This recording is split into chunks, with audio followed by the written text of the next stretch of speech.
You are listening to One Nation Under Crime, a historical, chronological true crime podcast. Each week, we go through our nation's history and discuss cases from each year, starting in 1800. I'm Kayla. And I'm Leah. I won't make any jokes. Oh, about the number. I'm keeping it to myself. I thought I had made a mistake when I said my name. I'm like, no, that has been my name for 43 years. It is. By the way, you did not make a big deal about my birthday for last week's episode.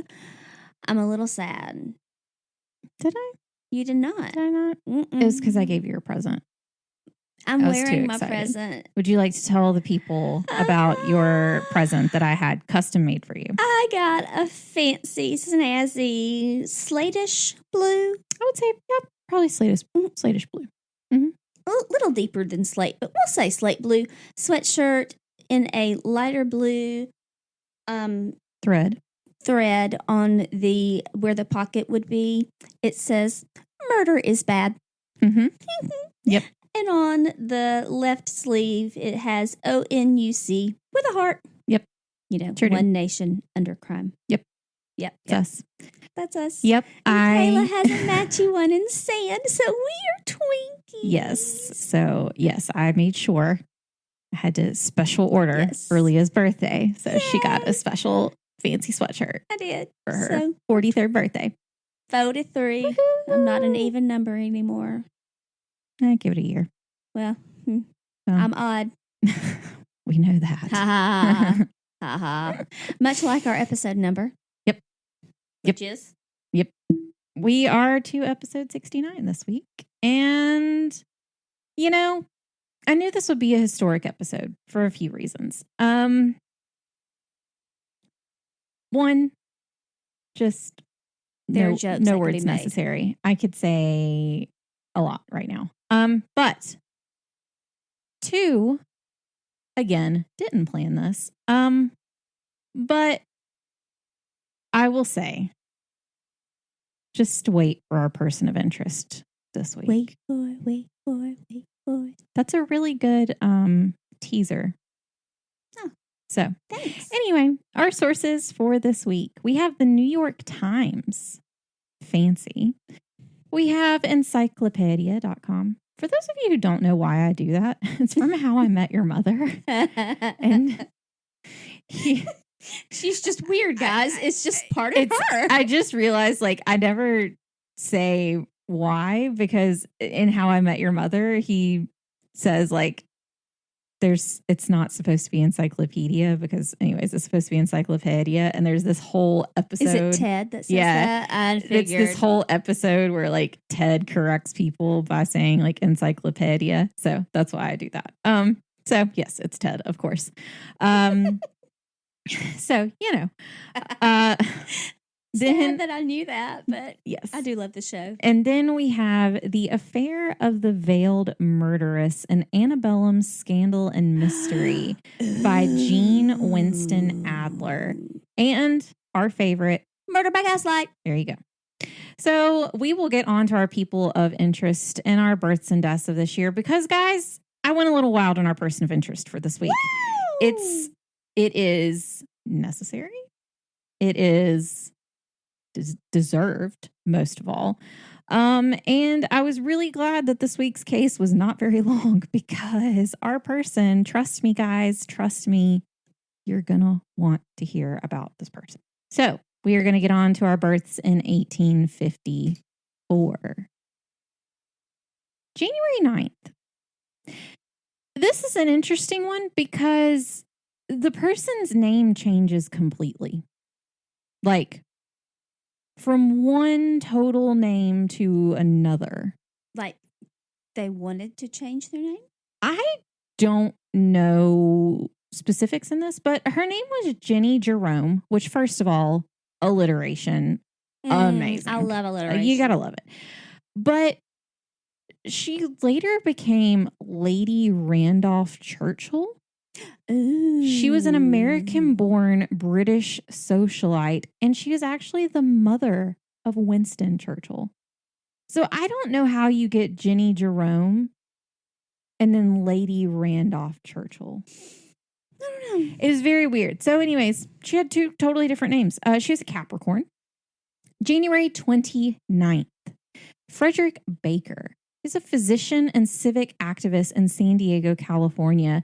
He was the prime motivator in founding the Marine Biological Institution and was a co-founder of the Zoological Society of San Diego and the San Diego Zoo. I've been there. I was going to say, recently. Leah has recently been there. Guys, it was so fun. A lot of people say the San Diego Zoo is a good one. And we didn't have a long time. I mean, you could go there as soon as they open and stay there until they close and not see the whole thing in a day. I mean, That's it's insane. just, it's huge.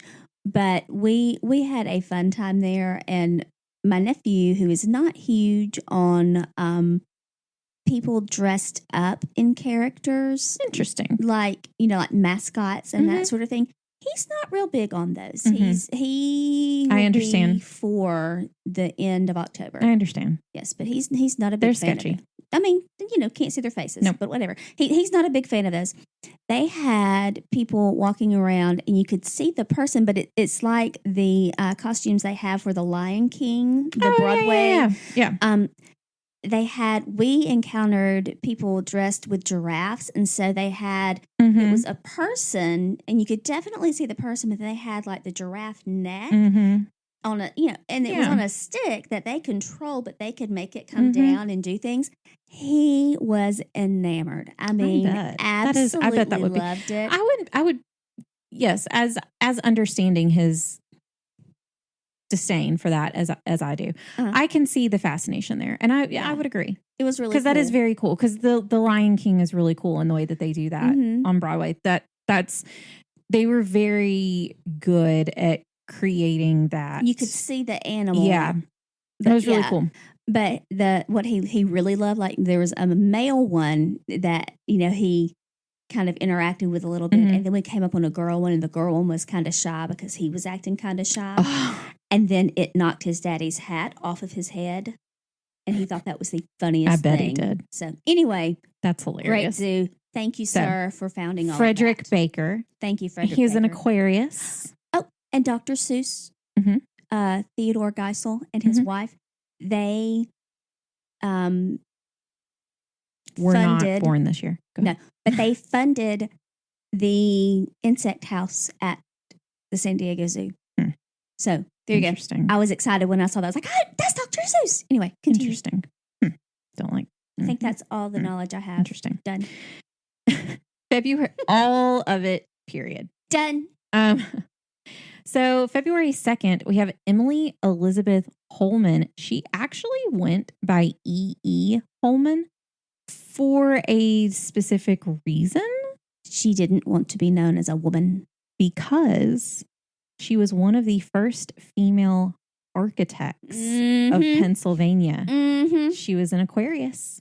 Anytime that I see that where they're like, AKA, this super ambiguous name, I'm like, okay, something's going on. She was really smart and did really cool things. March 14th, Thomas R. Marshall. He is the 28th Vice President of the United States. He's a Pisces. Couldn't have even told you he was even involved in the presidency in any way. Apparently, the American school system has failed me. So, May 11th, Albion Woodbury Small. That's a name. Founded the first independent department of sociology in the United States at the University of Chicago and was influential in the establishment of sociology as a valid field of academic study. That's interesting. Yeah. He was a Taurus. July 14th, we have David Rudabaugh. He was a cowboy, outlaw, and gunfighter in the American Old West. He's often referred to by modern writers as Dirty Dave due to his alleged aversion to water, but there's no evidence that that's like correct. Old Dirty Dave. Old Dirty Dave. Up a funk. I mean, but everything that then there were other things that I read about him that was like, no, people actually said he was like really well dressed and really well put together. So I don't know. It's very interesting, but he's a Gemini. So it must have been his twin. Yeah, it was. It was for sure. Actually, that would have been, I said July. It would have been June 14th because I was like, nope, July. That would have been yeah. So June 14th. So yes, that would make him a Gemini. July 12th, George Eastman was born. He was an entrepreneur who founded the Eastman Kodak Company and helped bring the photographic use of rolled film to the mainstream. Very handy. He's a Cancer. All the best ones are, you know. July 23rd. This is just a name. Burt, B-I-R-T, Akers is a photographer and film pioneer, contributed to the early film industry as the first, he contributed the first 35 millimeter camera. And he had the first daylight loading home movie camera and projector. Oh. So he's a Leo. October 26th, Charles William Post was born. He is the inventor of breakfast cereal.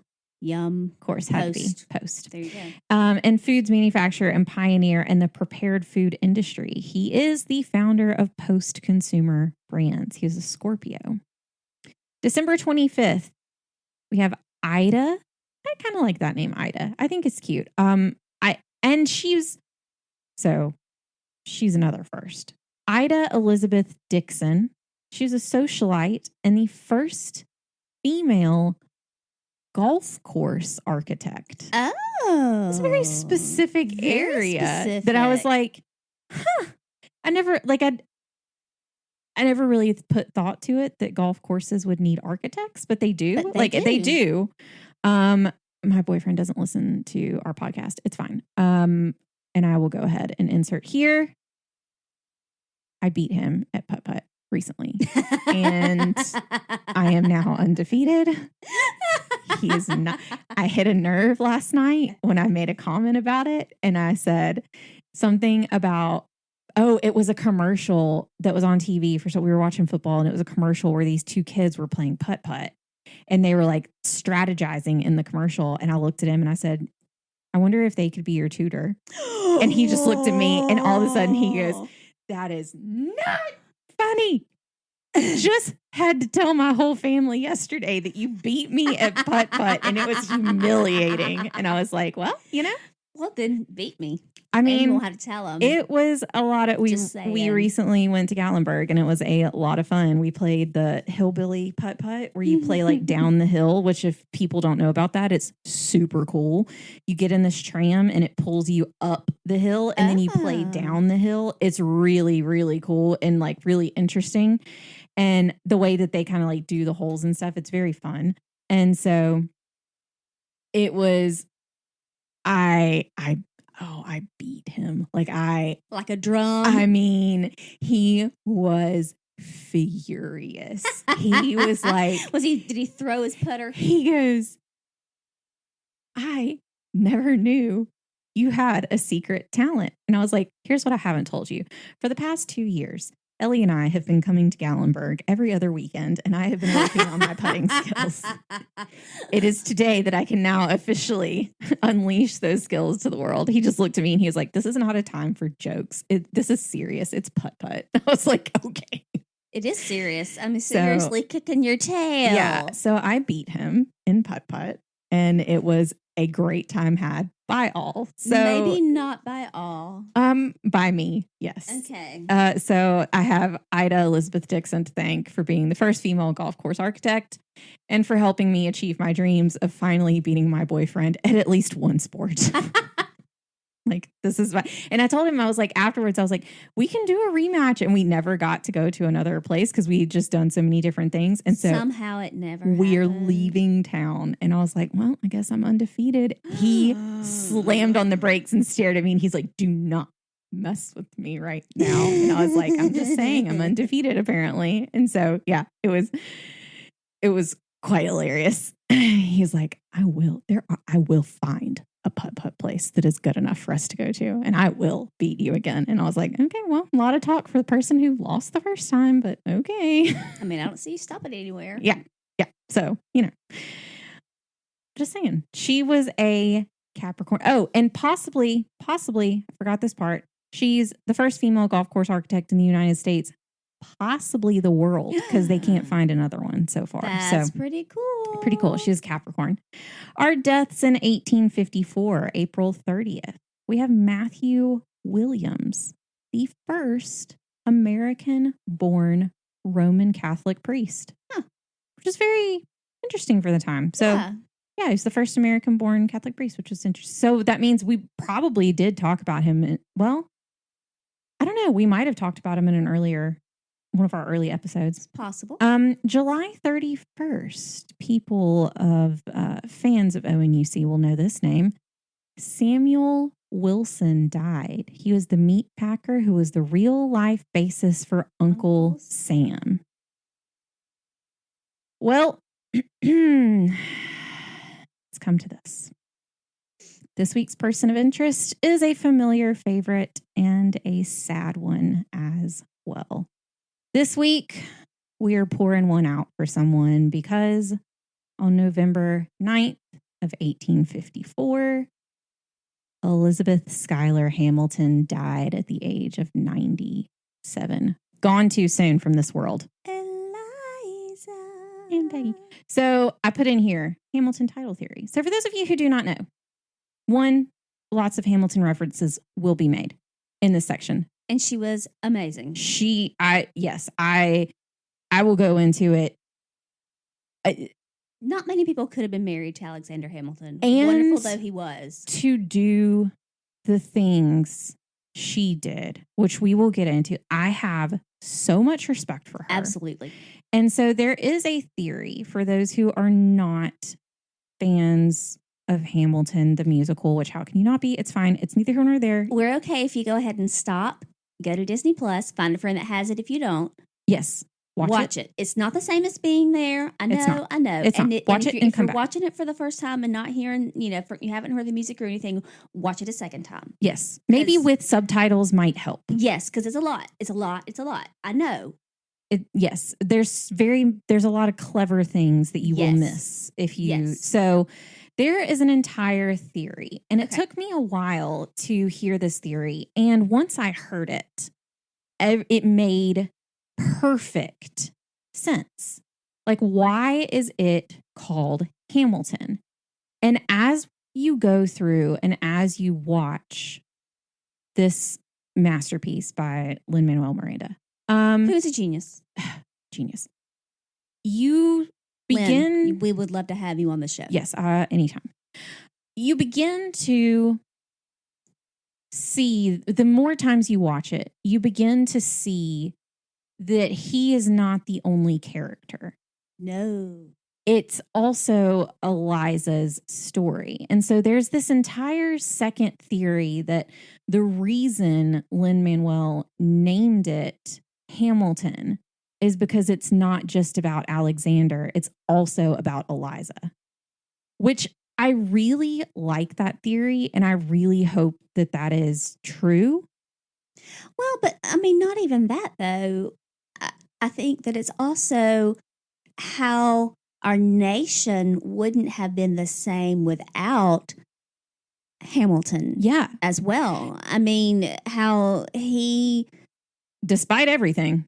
And how he challenged others, even. I mean, even if he didn't do some of the things that he did, he challenged others to bring it. And like we know, we're well aware that there are a lot of people in our history that are problematic. We are very aware. Nobody's perfect. No, we are very aware that there are problematic aspects to Alexander Hamilton as a person in and of himself. We are aware of that. That is not to say that people made really bad choices, but the more I have dug into Eliza's story, the more I really hope part of Lin-Manuel's goal was to also shine more light on Eliza. And how much support she gave and how strong she was. And we'll talk about it a lot. Like, guys, when I say I'm glad I found a short case for this week, I had to cut down all of my stuff about Eliza. And it's just because we love her.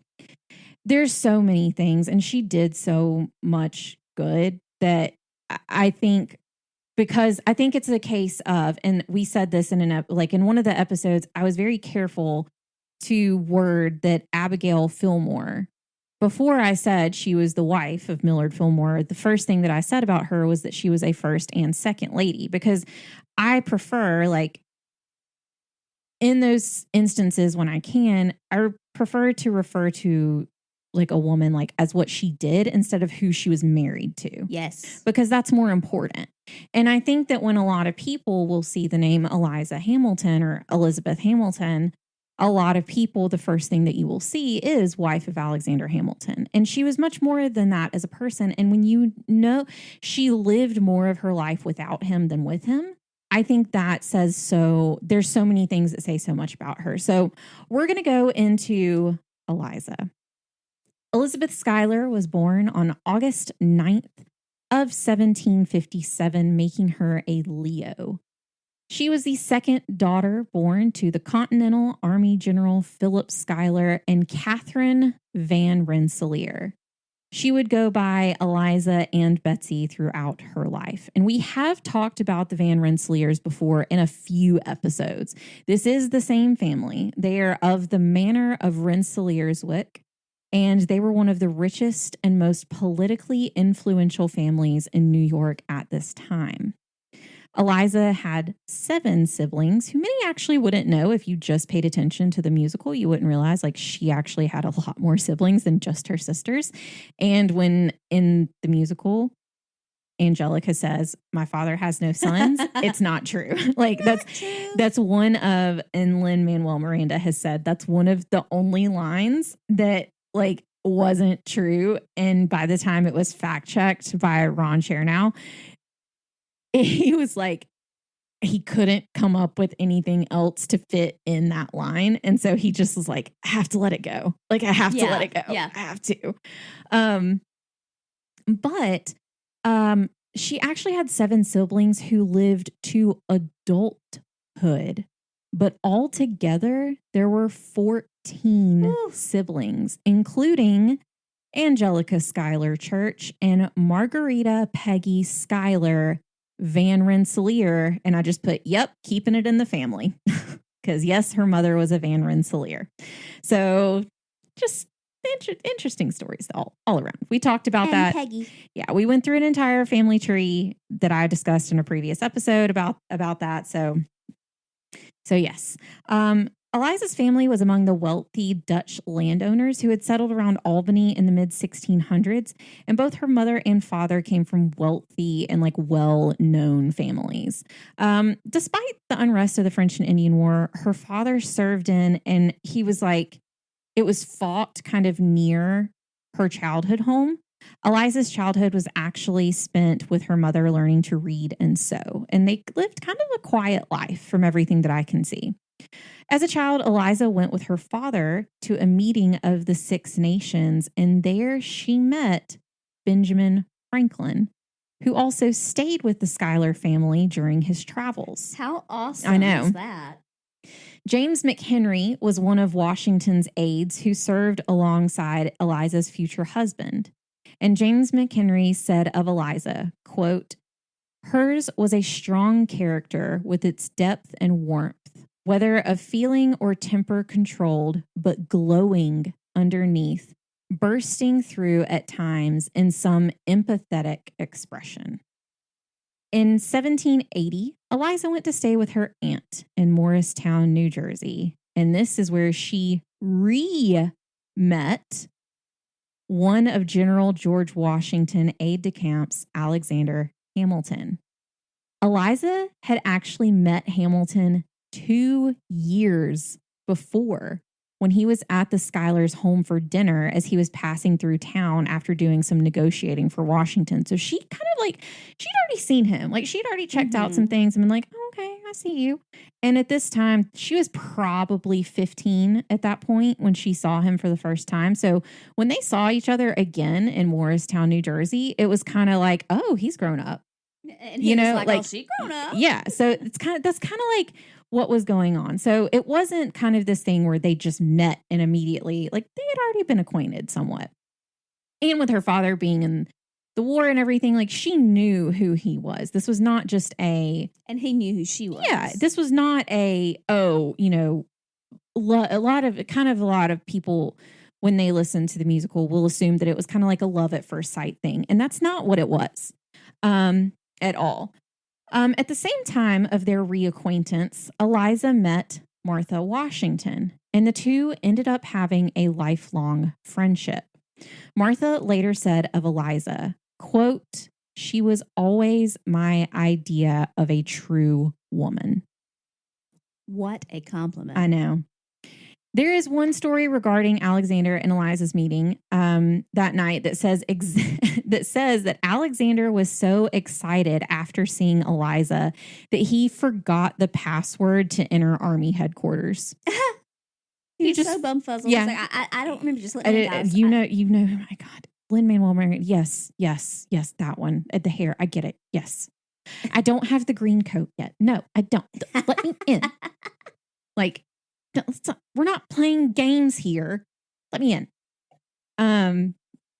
So I just thought that was really cute. I don't remember. I met Eliza tonight. She was really pretty. I'm still floating on air. Just let me in. You know who I am. I need to get Washington over here? Don't make me call Washington. He's asleep. Don't make me write a letter. I know. Don't. It'll be strongly worded. Trust me. And as Lin-Manuel put it in the musical, you walked in. My heart went boom. So, try to catch your eye from the side of the ballroom. Everybody's dancing and the band stop volume. So yes, the two have now met.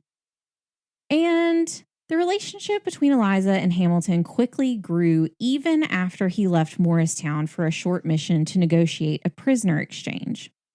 And that was only about a month after Eliza had arrived to Morristown. While gone on the prisoner exchange, Hamilton wrote Eliza, continuing their relationship through letters. He then returned to Morristown, where Elizabeth's father had also arrived in his capacity as a representative of the Continental Congress. There had been some talk in at least one letter between the couple of a secret wedding. Secret. Yes. So there's some speculation that they had actually secretly gotten married before. But by early April, they were officially engaged with her father's blessing. This is really important to note because this was not common for the Schuyler girls. Both Angelica and Catherine, who was a much younger sister, would end up both eloping and not getting their father's blessing. So it was kind of a weird thing that Eliza was one of the ones that actually did get her father's blessing. She was a by the book girl. Yeah, so it was kind of funny to note that. So that's why I'm Eliza and you are Angelica. Yes, that's accurate. Martha Snoop. Yep. After 2 more months of separation, but with continuous letters and communication, on December 14th of 1780, Alexander Hamilton and Elizabeth Schuyler were married at the Schuyler Mansion. The couple honeymooned at what's called the Pastures, and this was actually Eliza's childhood home, and it was referred to as the Pastures, pasture with a capital P. An estate. Yes, the estate, upstate. If you will. I got you. Yep. Is there a place you know? Yep. Mm-hmm. Alexander went back to fight in the war until him and Washington had a falling out. Eliza moved into her parents' home when Alexander... Did he call him son one more time? He did. Mm-hmm. Mm-hmm. He did. And then Washington had to grovel and call him back. So interesting. Had to put the button to the letter. What? Had to put the button to the letter. No. He did too. Button to the letter. The button. No. Yeah. It's not what they said. Yeah, it is. No, You gotta it's put the not. button to the letter. No. What did it say? Are you talking about? In Guns and Ships. Yeah. You gotta put the button to the letter. No, it's not button. Yeah, like the seal. That's not what it says. What does it say? I can't think of it right now. Hold on. As usual, we're back. I had to look it up. As usual, I am right. He says, you got to get your right-hand man back. I mean, you got to put some thought into the letter, but the sooner the better to get your right-hand man back. It was the button to the letter because he has to put the seal on it. Oh, well. No, the thought into the letter. I was like, I know that's not right, but I can't think of what it is right now. That's what I was saying. So anyways, Eliza moved back in with her parents at this time. And this is when she found out she was pregnant with their first child, Philip. Oh, gosh, I know. In 1787, Eliza actually sat for a portrait executed by the painter Ralph Earl, who was very famous and influential at the time. He was being held in a debtor's prison.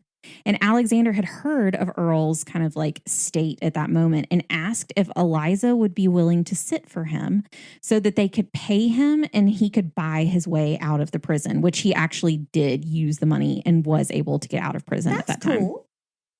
So at this time, Eliza now had 3 young children.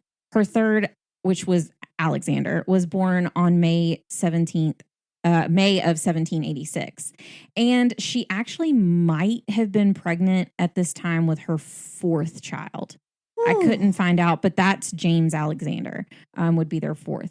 But in addition to their own children, in 1787, which I find this extremely interesting, given the rest of Eliza's life, Eliza and Alexander took into their home Fanny Antle, the 2-year-old youngest child of Hamilton's friend, Colonel Edward Antle, whose wife had recently died.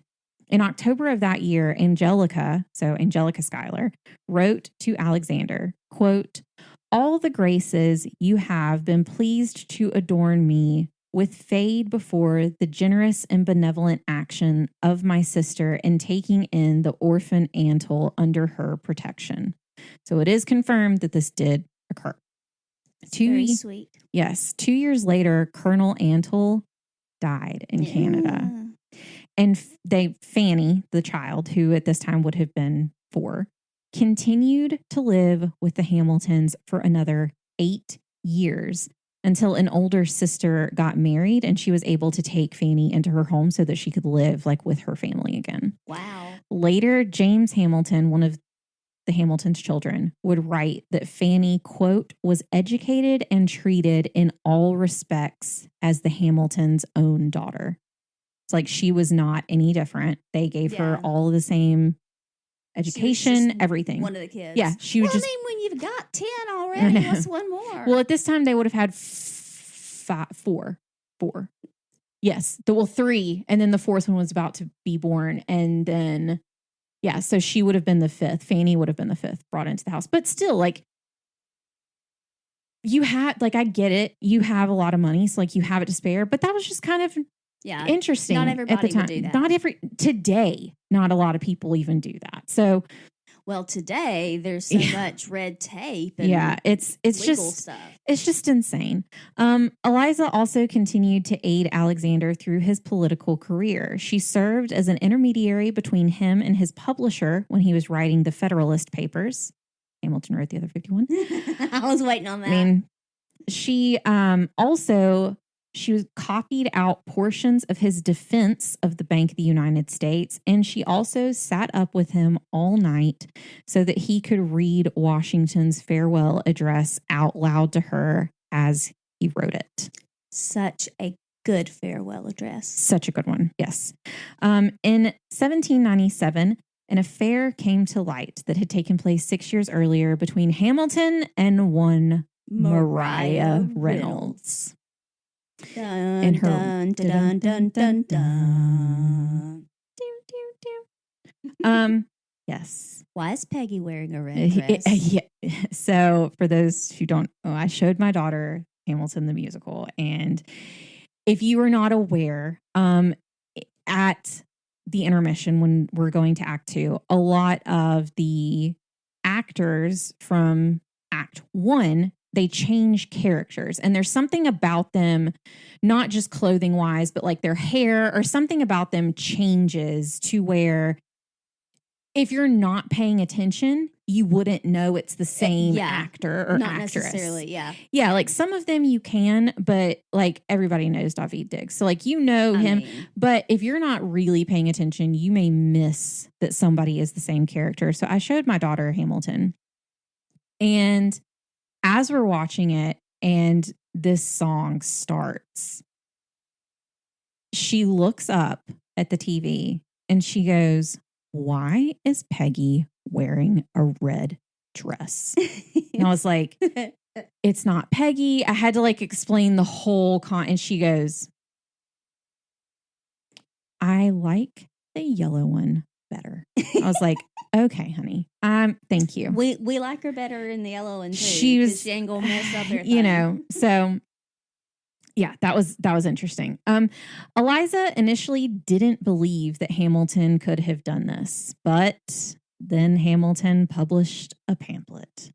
The Reynolds pamphlet. Admitting to his 1-year adulterous affair in order to refute the charges that he had been involved in speculation and public misconduct with Mariah's husband, James Reynolds. So as we know from everything, James Reynolds found out about Mariah and Alexander, and he was extorting Alexander for money. Well, when this occurred, then when Hamilton was kind of, like the Bank of the United States, James Reynolds tried to come forward and say, "Hey, that money that he paid me to sleep with my wife, all of that was government money. So here you go." He came out with the Reynolds pamphlet, Alexander did, to like refute all of that and be like, "Here are the receipts. Like none of this money," which like not your best idea. So that's kind of in a nutshell the reason for the Reynolds pamphlet. Have you seen this? You're never gonna be president now. Never gonna be president now. Even though at this time, that's when it goes into Eliza singing "Burn," which breaks my heart every time. So when Eliza and Hamilton, this is now just turned into a Hamilton recap. But they're on the outs. It's yes, she finds out that this is true, and there's a song called "Burn." And she has all of the letters that Hamilton wrote her. And she's sitting there and she says, I remember the words that you wrote to me. And she's talking about, like how you filled my head with all of these palaces and in your paragraphs and, how it was so beautiful and how she showed her sister and her sister said, "You've married an Icarus, like he's gone too close to the sun. Like he's, this was always going to happen." And then she says, "I'm erasing myself from the narrative." And she starts burning the letters. I mean, how and it is just, it's beautiful and bold and just heart-wrenching. And it's a pretty song. And Philippa Sue is just gorgeous and her voice is perfection. Like that's what, if you believe in angels or anything, like that's what an angel sounds like. Like she's it's beautiful, beautiful. But yes, that's so they were on the outs, which I mean, Eliza obviously was pregnant when the Reynolds pamphlet came out. And she actually left Hamilton and she went to her father's house where she ended up having her son, William Stephen. And she only returned to the city to live with Hamilton in early September of 1797 because the local doctor had been unable to cure their eldest son, Philip, who she took with her to Albany. And Philip ended up getting typhus. Ooh. And the doctor in Albany couldn't heal him. So the only reason she came back to New York was to get Philip to a better doctor. Wow. She didn't come back for him. She came back for Philip. I'm not here for you. And so it's just, over time, Eliza and Alexander reconciled. And they remained married and had 2 more children together. The first was Elizabeth, obviously named for Eliza. She was born November 20th of 1799, before their 8th child was born. However, 8th child. They lost their oldest son, Philip, who died in a duel on November 24th of 1801.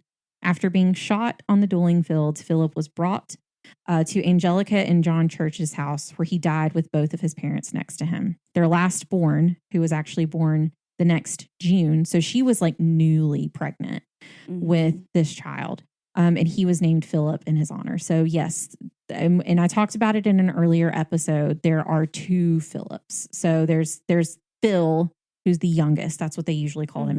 And then there's Philip, who was their son that died. And how crazy is it that she's had so many children that she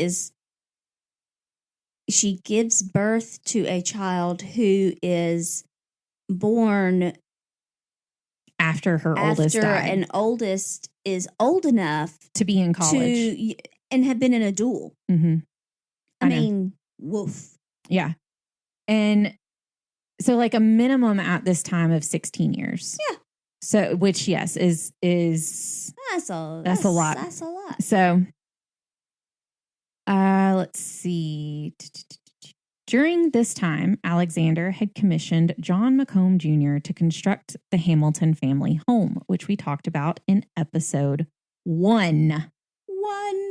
So in 1802, the same year that young Philip was born, the house was built and named Hamilton Grange after Alexander's, which I didn't know this. It was named after, we talked about Alexander and how his father was like not a part of his life, how he left off, but like his dad was alive. It's a very weird relationship. Strange and such.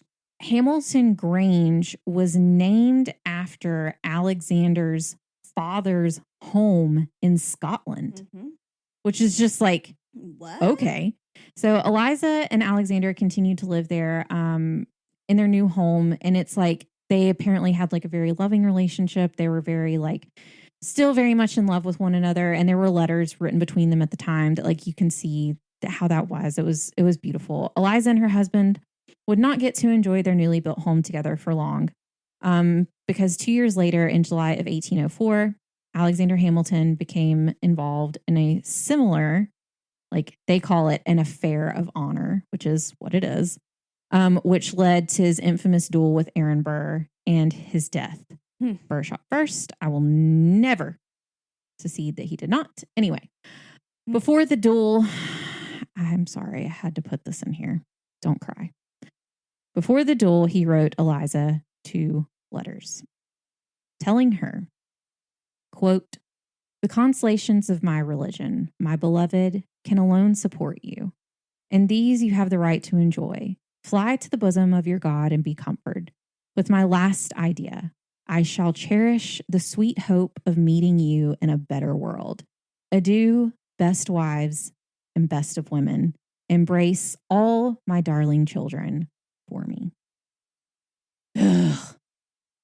Best of wives, best of women. It's just like, for those to be some of the last words that your husband ever wrote to you has got to be one of the most bittersweet moments for that. So Alexander Hamilton died on July 12th of 1804 with Eliza and all 7 of his surviving children by his side. By this time, 2 of Eliza's siblings, Peggy and John, had also died. After her husband's death in 1804, Eliza was left to pay Hamilton's debts. Their house, the Grange, on a 35-acre estate in Upper Manhattan, had to be sold at public auction.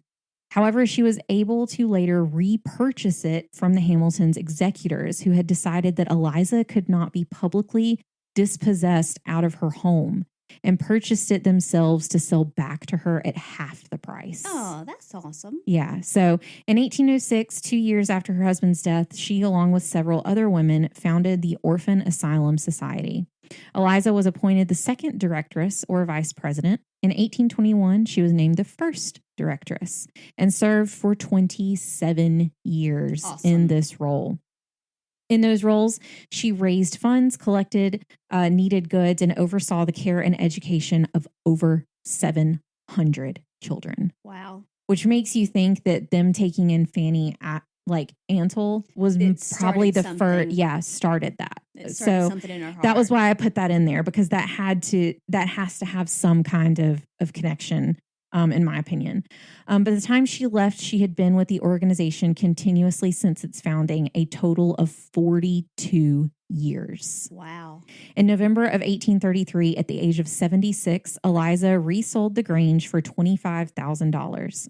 Funding the purchase of a New York townhouse, which is now called the Hamilton Holly House, where she lived for 9 years with two of her grown children, Alexander Hamilton Jr. and Eliza Hamilton Holly, which is why it's the Hamilton Holly House. Makes sense. In 1848, she left New York City for Washington, D.C., where she lived with her widowed daughter, Eliza, until 1854. So she was married, then she was widowed. They both left the Hamilton Holly House and went to Washington, D.C. So Eliza defended Alexander against critics in a variety of ways following his death, including by supporting his claims of authorship of George Washington's farewell address, and demanded an apology from James Monroe over his accusations of financial improprieties. So at this time, there was a rumor going around that Hamilton did not write Washington's farewell speech. And she was like, I was there.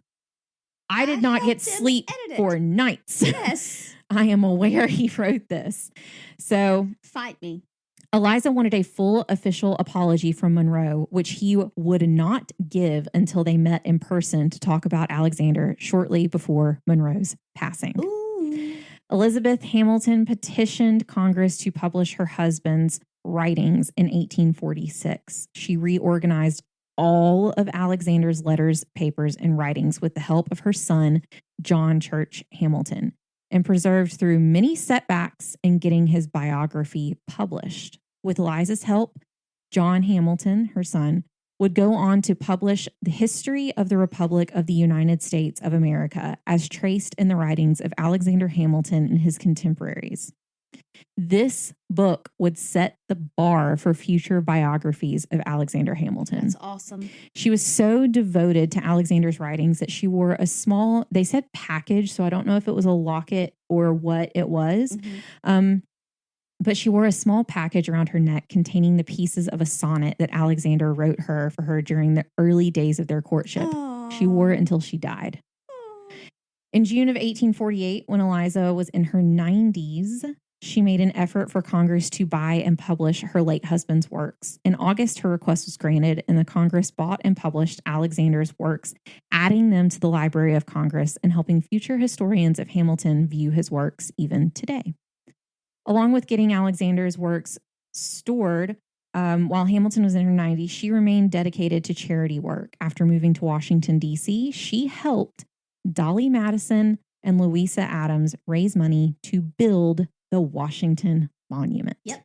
By 1846, Eliza was suffering from short-term memory loss, but was still vividly recalling her husband. And it said she would see him and she would talk to him. Oh. So, have full conversations with him. And one of the things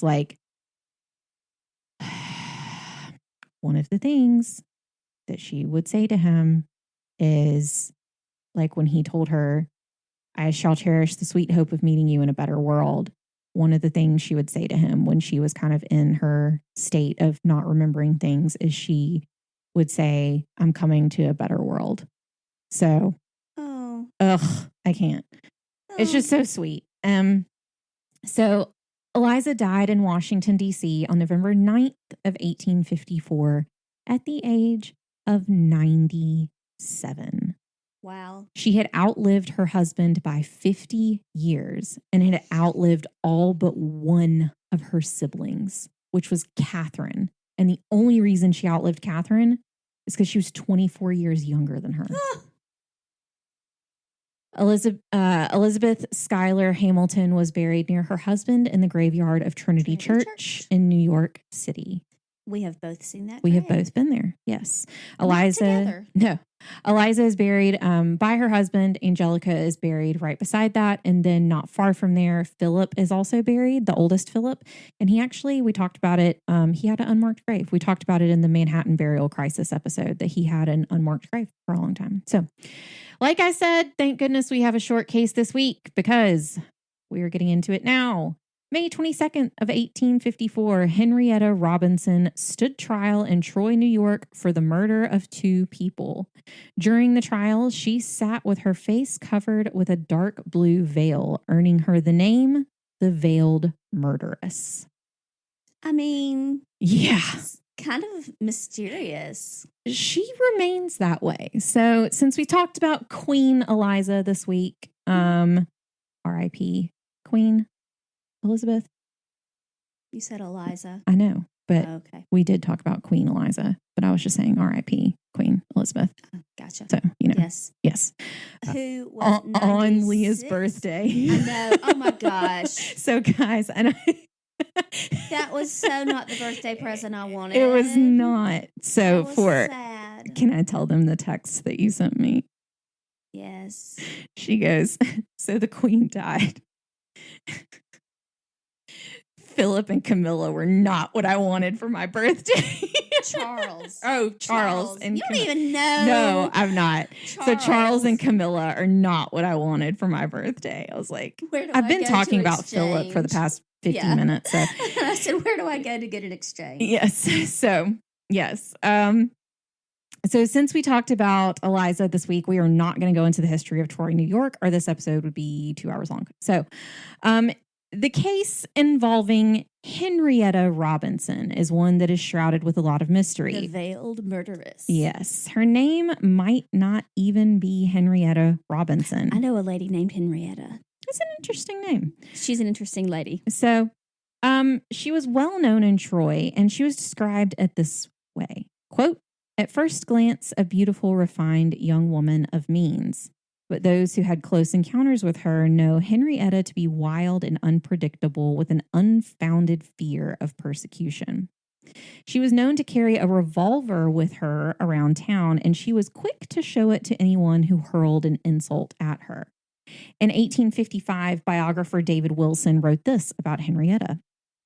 Quote, she fancied that a gentleman who resided near her, in addition to his active participation in the general persecution that raged against her, had stopped the navigation of the Hudson River. She was found groping in the dark through the halls of public buildings, inquiring for the police office and demanding of the authorities' assistance to protect her house, which all the time had remained unmolested and undisturbed. She wandered around the city at night, armed with her revolver, and presented it at the breast of one who had curiosity to observe her movements. She sallied out at a very early hour in the morning, clad only in her night garments, and arousing an acquaintance from sleep, requesting the loan of a dress with a singular apology that she had forgotten her outward apparel upon leaving home.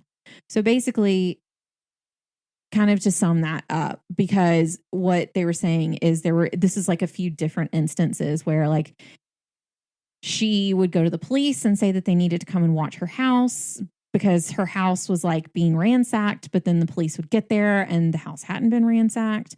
And then they would see like she tried to stop boats navigating the Hudson River. Like she did a lot of kind of outlandish things. And then she sounds a bit crazy. There's speculation. There's a lot. And she had a gun that she would carry around with her. And I'm sorry to use the term crazy. It sounds as though she has some sort of mental issue. We'll see. But no, she doesn't. Oh. So, and that's like based on a lot of different theories. I think there's some other things going on here.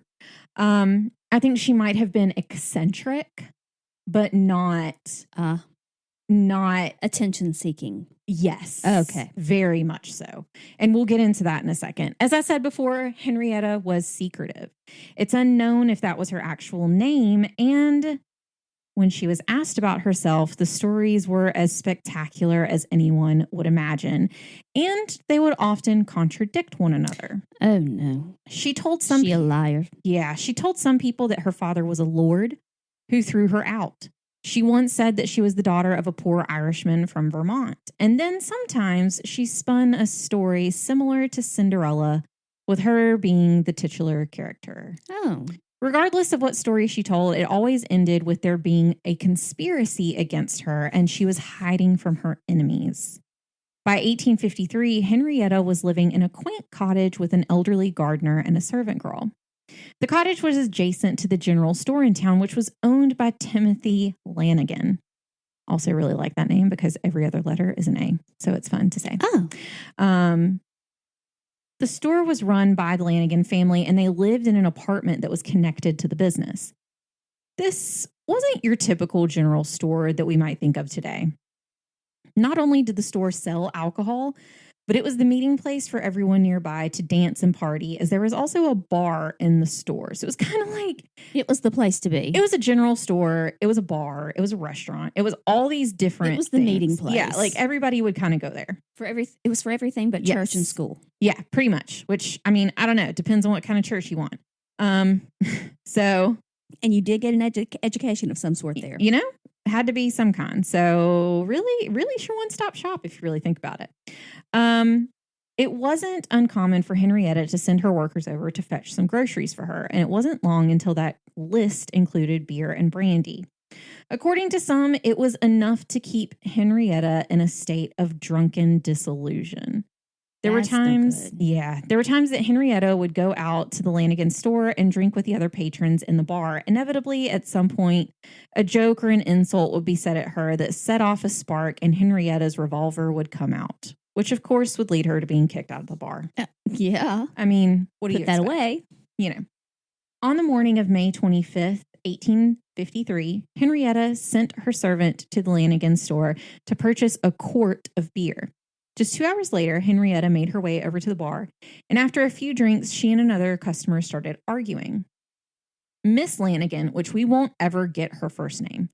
So Miss Lanigan asked Henrietta to leave. The argument must have been forgotten by about 1 p.m. that day. So keep in mind, this was in the morning. So by 1 p.m. that day, Henrietta strolled back into the bar.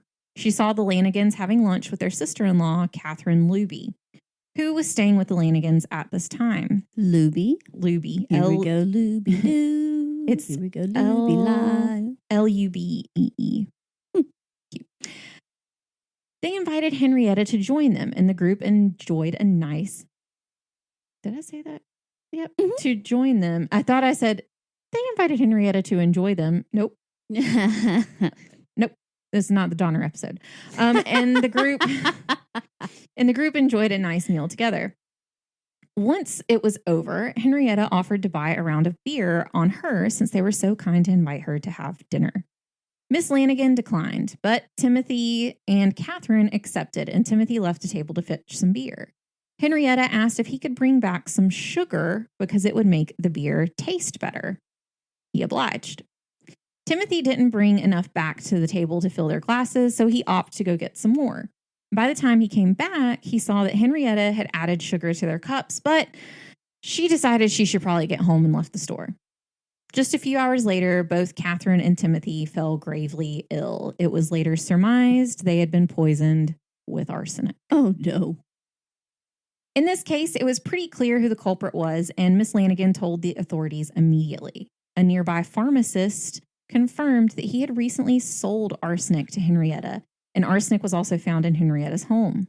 Later in the day, when Timothy Lanigan and Catherine Luby died, Henrietta Robinson was arrested on the charges of murder. She wasn't indicted until 9 months later, in February of 1854, due to a series of hearings and delays. Her actual trial didn't begin until May of 1854, an entire year after the murders. So, like, to kind of explain how rare this is, one of the episodes that we just covered 2 weeks ago, the murder. Everything happened in like 2 months. Yeah. 2 months. Well, I was going to say 3 months, but yeah. Like, this was not common at all. This was weird. Like, and people noticed that this was not common. And she was pretty brazen in how she did this too. Yeah. By the way. The citizens of Troy started to wonder if there had been a plot behind the scenes trying to keep Henrietta safe from trial because of all the setbacks that were occurring.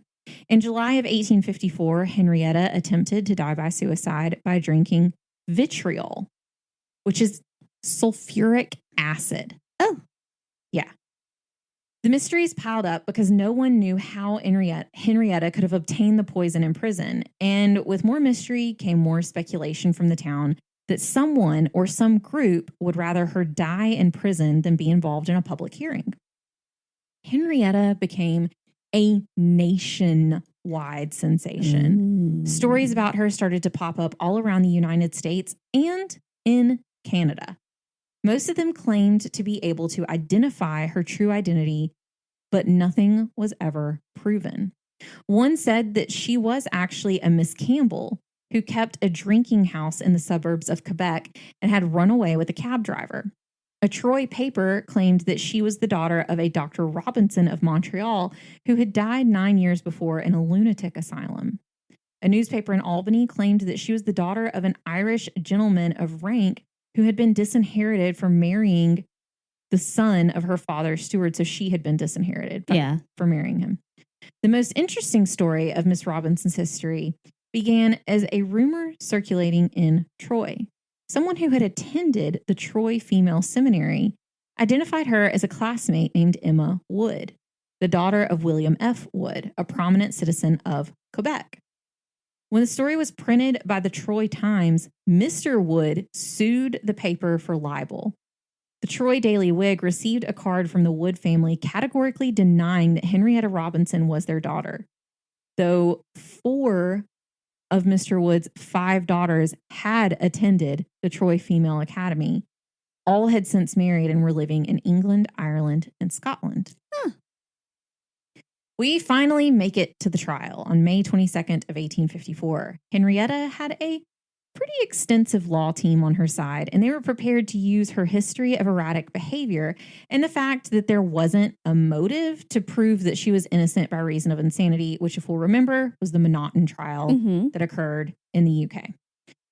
The prosecution was quick to use the fact that Henrietta might have been drunk, but that wasn't a reason to say she was insane, and it also wasn't a valid excuse for murder. Both are true. Yeah. Simply Henrietta being thrown out of the bar for someone in Henrietta's mental state would have been motive enough. But it wasn't so much the trial that everyone was focused on. Henrietta appeared every day in court with her face covered by a dark blue veil. Some sources will say that it was black, but there's an actual entire book written about Henrietta, and it's very clear that it was dark blue. So just to say, like, I will say one source that we use a lot says that it's black, but it's not. Okay. So, well, sometimes, you have a dark blue and you're not really sure if it's dark blue or black until you hold it up by black and you're like, oh, wait. Yeah. No. So I'm not sure, but it for sure was blue. When the witnesses were called to identify her, she would reluctantly lift the veil for the witnesses' eyes only. On the 3rd day of the trial, the judge told Henrietta to remove the veil or face charges of contempt in court. Henrietta responded through her attorneys that she would rather submit to whatever punishment required than to remove the veil. Well, the judge caved in and Henrietta wore the veil for the rest of the trial. Oh my gosh. That wasn't hard. But by the end, Henrietta Robinson was found to not be insane, and she was found guilty of first-degree murder. Question: did the judge have good hair? Because that's important. I mean, just have to say, did he have both legs and good hair? The bar is low. Was he a peg leg or the bar is low? So, just saying. I mean, I'm just wondering. Just a thought. Harkening back to former cases. It is what it is. So once the verdict was read, Henrietta jumped up and shouted, "Shame on you, Judge. Shame on you. There is corruption here. There is corruption in the court." There were several appeals after the trial that kept the sentencing phase pending until June of the next year. Oh, my goodness. Yeah. So this is 2 years. 2 years. Is she in jail during this time, or is she at home? She's in jail. Okay. She is in jail. Henrietta was brought into court. At the judge's request, she raised her veil as the sentence was read. She was sentenced to hang on August 3rd of 1855. The governor of New York received appeals from citizens throughout the state to spare Henrietta's life as the date of the execution loomed. Whether it was the request of everyone or due to influence of unforeseen forces that seemed to protect Henrietta through this entire process, the governor agreed to commute her sentence to life in prison. Henrietta was not pleased. Do we know who she really is yet? You'll see. Henrietta had already made her peace with God and said she was ready to die. She didn't want to stay in prison. She's like, no, I don't want it to be life in prison. By this time, Henrietta had been recognized again, this time as Charlotte Wood. Remember, Wood had the daughters? Mm-hmm. So this was another one of the Wood's daughters who had also attended the Troy Female Seminary. Many accepted this as her true identity, but she never confirmed it. Henrietta Robinson spent 18 years in Sing Sing prison, which we talked about when it first opened. Sing Sing, no joke, y'all. Like, no joke. Is it like Azkaban? It's bad. Yeah, like Azkaban. Or Alcatraz, as some may call it. Just saying. So she was then transferred to the prison in Auburn, New York, which we also talked about that prison. That was the prison that, like, people weren't allowed to talk. Oh, yeah. Yeah. In 1873. In 1890, she was transferred again to the Mattawan Hospital for the Criminally Insane, where she spent the last 15 years of her life. Hospital records indicated that she was 78 years old at her last birthday, but she said that she was 89. So there is an article that I found in the New York Times, and it is interesting. So the title of it is Veiled Murderess Dies with 50 Years Secret. So here's the article. Henrietta Robinson, who was known as the Veiled Murderess and whose name was assumed, died at the Mattawan State Hospital this morning. According to the only clue she ever gave to her identity, she belonged to one of the English titled families. This much of her secret was gleaned by the hospital physicians about a year ago. Securely sewed in her needle case, the authorities found after her death a locket and a worn piece of newspaper upon which was written, quote, "When I first saw this world of joy and pain, assailed by doubt and ever will remain, I wondered what it meant to live and die. The question oft I ponder, but in vain." Of late years, she had been visited by no person but her attorney, who saw her once every 5 years. She received a box at Christmas from a Philadelphia woman whose identity hospital authorities refused to divulge. As no one has claimed the body, she will be buried at the hospital cemetery. Oh.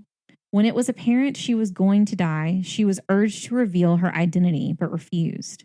She said that she had kept the secret during the half a century she had been in prison, and it would die with her. Miss Robinson was arrested for the murder of Timothy Lanigan and Catherine Luby in Troy in 1853. She insisted on wearing a veil during her trial, although urged to remove it by the judge Martin Townsend, her attorney, and her attorney. She was convicted and sentenced to be hanged and sent to Sing Sing in 1855. Her sentence was commuted, and then it just kind of goes through what we already talked about. She was a quiet prisoner, and of late years, she had spent her time in making lace, which she wore. The hospital records show that she was 78, but her birthday anniversary last Wednesday, she said she was 89. Wow. Henrietta Robinson, as I said, was urged to reveal her true identity, even to her deathbed. But the veiled murderess took her secret to the grave. And that's the case of the veiled murderess. Well, I want to know. Nobody knows. Nobody knows who she was. Man. A lot of people say that she was the Woods daughter, and that something happened. And that's why they refused to claim her. Because they never said what happened to the fourth daughter. Because remember, they said they had 4 daughters. Mm-hmm. The 3 that had gone to that school were all married and gone. So where did the 4th one go? And they never said anything about it. So it was very interesting. But yeah, she remained a secret for the rest of her life. She went by the name Henrietta Robinson, and no one claimed her body when she died. That, I think, is the most heartbreaking thing. It is heartbreaking, but how weird is that?